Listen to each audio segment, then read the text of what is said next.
Presidente, magkalaban kami. Pero pagpaparakabangan pa ako. Senator, hindi ko alam kung naalala mo, nagkasabay tayo sa Cebu. Nagkasabay po kami sa Cebu. Nagkasabay po kami sa Cebu, nahiling niya, si sasakyan ko, sabi niya, "Di ka ba ngayon naka-bulletproof na ako?" Sabi ko na Sabi ni Senator Pacquiao, "Papasubli unta ka daw.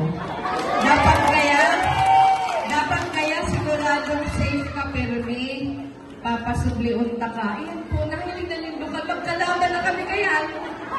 Magkalaban na kami. Sige pa ang tapang sa ko. Sabi ko, Sen, nagkalaban tayo for president, pero tulong ka pa din ang tulong sa akin. Araw ko siya kaya.